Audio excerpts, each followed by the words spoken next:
안녕하세요. 오르시누스의 하이델베르크 요리문답 해설. 오늘은 제 29주일 세 번째 영상입니다. 우리가 제시한 견해를 뒷받침하는 교부들의 증언, 성찬과 유월절에 대한 내용을 계속 진행하고 있는데요. 우리가 제시하는 견해란 영적 임재설이라고 말할 수 있지요. 그리스도의 성찬에 사용되는 떡과 포도주가 실제로 그리스도의 피나 살로 변하지 않고도 우리에게 믿음 가운데 영적인 유익을 준다. 우리는 이렇게 생각하는 입장인데, 우리의 이러한 견해를 교부들 역시 다음과 같이 뒷받침해주고 있다라는 것인데요. 테르툴리아누스, 그리스도께서는 자신이 취하셔서 제자들에게 나누어 주신 떡을 그 자신의 몸으로 삼으시고 이것이 내 몸이니 라고 말씀하시는데, 곧 이것이 내 몸의 형상이라는 것이다, 표라는 것이다 라는 의미로 통한다 라고 말할 수가 있고요. 니케아 공의회의 교령을 보시면 여기에 또 주의 만찬이 있으니 우리 앞에 놓인 떡과 포도주에 유치하게 집착하지 말고 믿음으로 우리의 생각을 하늘로 높이 올려서 떡과 포도주에 집착하지 말고 믿음으로 받으라 라는 내용이겠다는 것이고요. 세상죄를 지시는 하나님의 어린 양이 사제들에 의해서 죽임당하는 일이 없으면서 자기 자신을 제물로 드리신 그분께서 그 거룩한 식탁 위에 자리하고 계시다는 것을 생각할 것이요. 또한 그의 몸과 보배로운 피를 받으면서 그것들이 우리의 부활의 표라는 것을 믿을 것이다. 우리가 적은 양만 받는 것은 바로 이런 이유 때문이니 곧 그것을 받는 것이 우리의 배를 채우기 위함이 아니라 우리의 성화를 위한 것임을 알게 하기 위함이다. 표라는 것, 그리고 영적 유익을 위함이라는 것, 육체의 배를 채우기 위함이 아니라는 것, 니케아 공의의 교령을 통해서도 확인해 볼 수 있다는 것이고요. 아우구스티누스, 그리스도의 몸의 성례가 특정한 방식으로 그리스도의 몸이죠.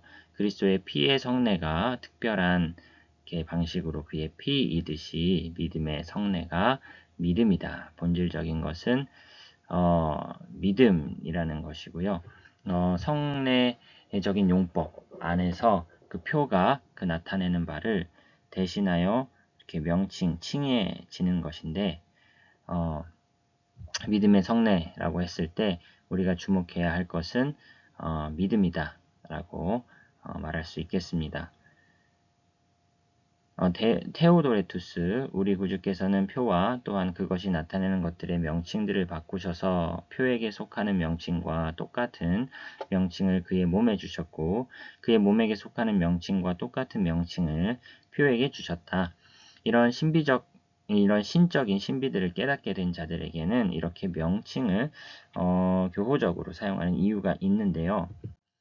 그는 이 신적인 신비들에 참여하는 자들이 눈에 보이는 것들을 바라보지 않기를 바라시고 명칭을 바꾸심으로써 은혜로 이루어진 그런 변화를 믿게 되기를 바라시는 것이다. 본질상 몸인 것을 떡이라 부르시고 또한 자기 자신을 포도나무라 부르신 주께서는 그의 몸과 피라는 명칭으로 눈에 보여지는 표들을 존귀하게 하시되 그 본질을 변화시킴으로써가 아니라 그것들의 은혜를 베푸심으로써 그렇게 표를 그렇게 나타내고자 하는 바, 이게 영적인 의미로 이렇게 교호적인 명칭을 쓰신다. 표에게 그렇게 교호적인 명칭을 부여하신다.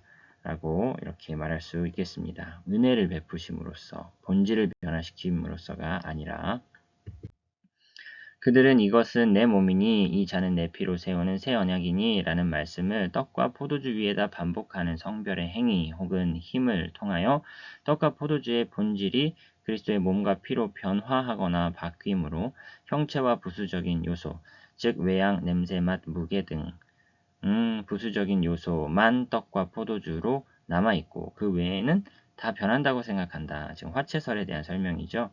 그러므로 그들은 떡과 포도주의 성별에 사용되는 말씀 자체가 생산성과 창조성이 있다고 생각한다. 이 사제의 축성 때 사용되는 말씀으로 말미암아 떡과 포도주가 부수적인 요소는 남아 있을지 몰라도 그 외에는 다 변화한다 라고 설명하는 것이 이제 화채설의 내용이라는 것입니다. 그러나 이런 변화가 이루어지는 구체적인 방식에 대해서는 그들끼리도 의견이 일치하지 않고요. 교황주의자들은 이 두 가지 변화를 모두 화채라고 부른다고 하는데요. 본질적인 변화든 형체적인 변화든 어쨌든 화채인데요. 그들은 또한 이것이라는 대명사는 부수적인 요소들 밑에 담겨 있고 양이나 질 등과는 전혀 관계가 없는 뭔가 희미하고 확실치 않은 본질이 있음을 의미한다는 것이죠. 떡이 아니라 이것은 내 몸이니 라고 했을 때 이것은 떡을 가리키는 것이 아니고 뭔가 희미하고 확실치 않은 본질이 있다라고 주장을 한다는 것이죠. 공통적인 견해는 두 가지 주요 부분으로 이루어져 있는데 하나는 그리스도의 몸으로 변화한다라는 것이고요. 또 하나는 입으로 그의 몸을 먹어야 한다라는 이 두 가지 견해. 하지만 이 두 가지 견해는 모두 그리스도의 말씀과 모순된 것으로 사악한 도구일 뿐이다라고 우르시누스는 지적합니다. 몇몇 고대의 신학자들은 이제 화채설을 거부하고 공제설이라는 것을 창안해 내었는데 이는 동일한 장소에 두 본질이 공존한다는 것을 혹은 그리스도의 몸과 피가 임재하되 떡과 포도주의 형체 밑이 아니라 이건 화채설의 주장일 거고요. 떡과 포도주 그 자체의 속이나 밑에 임한다고 가르치는 것이다. 이 사람들은 표의 본질이 바뀌지는 않고요. 그것과 함께 그리스도의 살이나 피가 공존한다고 주장하는데요. 곧 떡과 포도주가 그대로 남아 있으나 그리스도의 몸과 피가 본질적으로 떡과 포도주와 함께 그 속에 그 밑에 임재하여서 입으로 먹고 마신 바 된다고 주장하는 것이 공제설의 입장이라는 것입니다. 루터는 떡이 그대로 남아있고 동시에 그리스도의 몸이 떡 속에 떡과 함께 떡 밑에 임재한다는 것을 더 개연성 있는 주장으로 보면서 루터가 이 공제설을 이제 지지했다라는 것이고요. 그래서 그 루터파라고 일컬어지는 사람들은 이것은 내 몸이니 라는 그리스도의 말씀을 이 떡 속에 이 떡과 함께 이 떡 밑에 내 몸이 있으니 라는 뜻으로 해석을 하면서 교황주의자들 못지않게 자기들이 그리스도의 말씀을 문자적인 의미 그대로 보존한다고 떠벌린다. 교황주의자들과 논쟁할 때면 언제나 그들은 이것이라는 대명사가 오직 떡만을 가리키는 것이라고 주장하는 반면에 우리와 논쟁할 때 그들은 이것을 가리키는 대명사가 떡만이 아니라 떡과 그 속에 눈에 보이지 않게 감추어져 있는 그리스도의 몸을 함께 가리킨다고 주장합니다. 곧 이것은 내 몸이니 라는 말씀을 이 떡과 또한 이 떡 속에 감추어져 있는 내 몸이 내 몸이니 라는 식으로 해석을 하고 있다는 것이죠. 그러므로 공제론자들이 그리스도의 말씀의 문자적인 참된 의미를 견지하고 있다라는 주장은 사실이 아니다라고 우리는 반박합니다. 루터는 공제론을 반대하는 자들과의 논쟁에서 그는 1527년과 1528년 그리스도의 편제론을 폈죠. 그러나 루터의 시대 이후 그의 이름을 취하는 몇몇 사람들이 그리스도의 말씀이 그들의 대의를 충분히 뒷받침하지 않는다는 것을 알고서 다시 그리스도의 몸 편제론을 피난처로 삼게 되었다. 그리스도의 편제론은요, 이제 말씀을 제대로 해석하지 못하면서 만들어낸 또 하나의 사상에 불과하다라고 볼 수가 있겠고요. 그러나 개 중에는 이것을 완전히 거부하는 자들도 있다. 이러한 다양한 정서 때문에 공제론자들 간에 분열이 생겨났다라고 말을 합니다. 그러니까 말씀만으로는 충분히 이렇게 자신들의 공제론을 뒷받침할 수 없으니까 편제론이라는 것을 만들어냈는데 공제론자들 사이에서 분열의 요소들이 공존한다라고 말할 수가 있겠습니다. 그리스도께서는 이것을 너희를 위하는 내 몸이니라고 말씀하셨다. 그런데 공제론자들은 문자도 그 의미도 그대로 견지하지 않고 이 떡 속에 이 떡과 함께 이 떡 밑에 내 몸이 있다라고 말하죠. 그러므로 공제설을 반박하는 데에는 그리스도의 말씀이면 충분하겠다라고 울시누스는 말합니다. 공제설을 지지하는 반론들에 대한 반박들 한 8가지 정도 한번 살펴볼 텐데요. 첫 번째 반론, 지갑에 돈이 가득 들어있을 때 그 지갑을 가리키면서 이것은 돈이다 라고 말하지 않습니까? 포도주 통을 보면서 이것은 포도주다 라고 말할 수 있지 않습니까? 성찬에서 똑같은 방식으로 떡을 보면서 그 속에 들어있는 몸을 언급하시는 것이다 라고 이런 주장을 하는데요.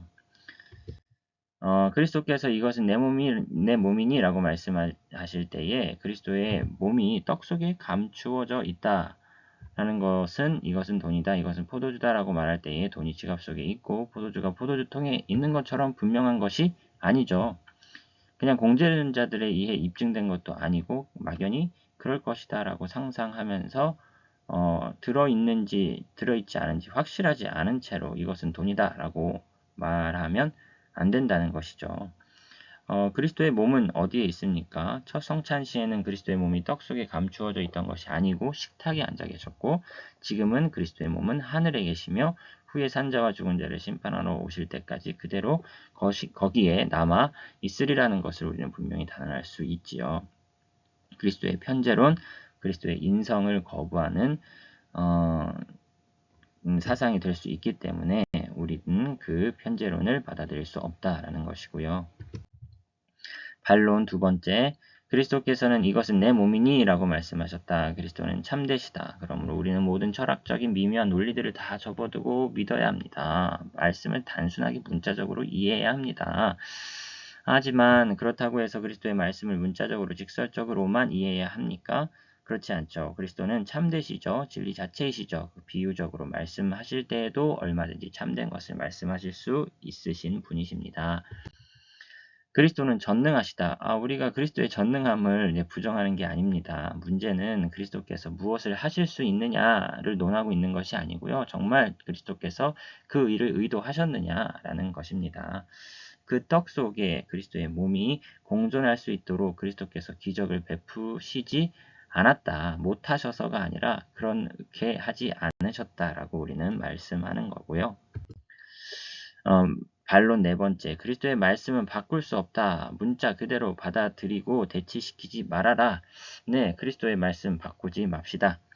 그러나 이 말씀의 참된 자연스러운 의미는 떡이 상징적으로 그리스도의 몸이라는 것이죠. 우리는 그리스도께서 상징을 쓰셨다, 비유를 쓰셨다, 그러면서 진리를 나타내고 계시다 라고 말을 하고 주장을 하는 것이죠. 그리스도의 말씀 바꿔서 안 되죠. 그러므로 그리스도의 말씀에 대해서 이 형체 밑에 내 몸이 있다. 이 떡 속에, 이 떡과 함께 이 떡 밑에 내 몸이 있다. 라는 식으로 바꾸지 맙시다. 라고 우리는 같은 논리로 공제설 주장자들을 반박할 수 있겠다는 것이고요. 많은 말씀을 정당하게 이해하기 위해서는요, 어느 정도 이제 바꾸어서 이해할 필요가 있을 걸 라고 루시누스가 말을 하는 거죠. 내 오른 눈이 너로 실족하게 하거든 빼어내버리라. 너를 고발하여 속옷을 가지고 자는 자에게 겉옷까지도 가지게 하라. 이것은 이제 상징적인 것이지 이것을 문자 그대로 적용해서 될까? 이렇게 루시누스는 반박을 한다는 것이죠. 그러므로 그리스도의 말씀들은 그 말씀하는 내용의 본질에 따라서 이해해야 한다라고 주장합니다. 반론 다섯 번째, 언약에 사용되는 언어들은 반드시 직설적으로 이해해야 하는 겁니다. 언약에 사용된 언어가 본래 직설적 의미로 사용되었을 경우에는 직설적으로 이해합시다. 비유적으로 사용되었을 경우에는 비유적으로 이해합시다. 언약에 사용되는 언어는 반드시 직설적으로 이해합니까? 언어에 사용되는 언어를 비유적인 언어로 구사하는 경우도 있거든요.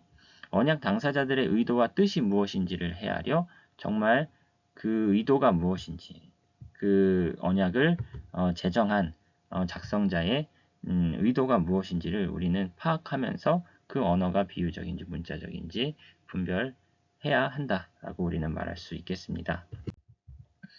우리를 살리고 우리 양식을 공급하는 것은 반드시 받아야 한다.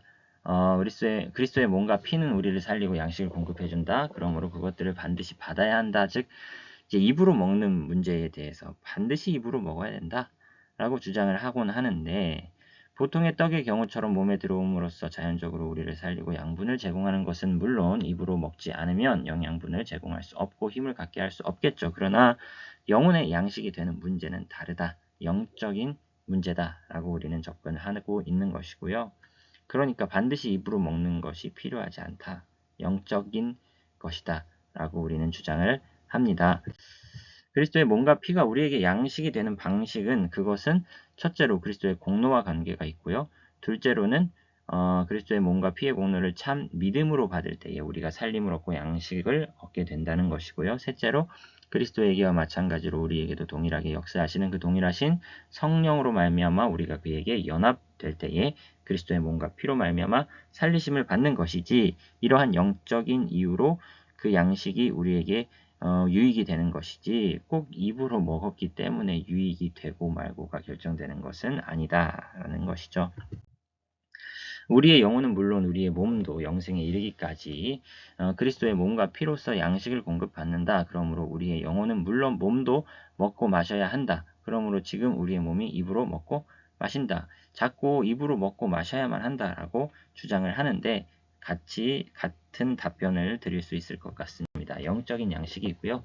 믿음으로 받으면 된다라고 우리는 주장을 합니다. 79문입니다. 그렇다면 그리스도께서는 왜 떡을 그의 몸이라 부르시고 잔을 그의 피 혹은 그의 피로 세운 새 언약이라 부르시며 또한 바울은 그리스도의 몸과 피에 참여함을 말합니까? 그리스도께서 그렇게 말씀하시는 데에는 큰 이유가 있습니다. 즉 떡과 포도주가 이 땅의 생명을 유지시키는 것처럼 십자가에 달린 그의 몸과 흘린 피가 우리의 영혼을 영생에 이르도록 하는 참된 양식과 음료라는 사실을 가르치시기 위함입니다. 뿐만 아니라 우리가 그를 기념하여 이 거룩한 표들을 육체의 입으로 받아 먹는 것처럼 우리가 성령의 역사하심으로 말미암아 정말로 그리스도의 참된 몸과 피에 참여하는 자들이라는 것과 또한 우리 자신이 친히 고난을 당하여 우리 죄에 대하여 하나님께 보상을 치른 것이 될 만큼 확실하게 그리스도의 모든 고난과 순종이 우리의 것이라는 것을 이 눈에 보이는 표와 보증을 통해서 확신시키기 위함입니다. 이것은 내 몸이니 라는 그리스도의 말씀이 화채설도 아니고 공제설도 가르치지 않는다는 사실을 우리는 확인했습니다. 그러면 그리스도께서는 왜 떡을 그의 몸이라 하시고 잔을 그의 피라 부르시는가? 즉 그는 어째서 표가 나타내는 것들의 명칭을 표에다 적용시키시는가? 첫째는 떡과 그리스도의 몸 사이에 유비가 있기 때문이고요. 둘째는 성례를 정당하게 시행할 때에 표와 또한 그 표가 나타내는 것들이 공동으로 드리는 것이 확실하게 확증되기 때문이다 라고 설명을 합니다. 결론입니다.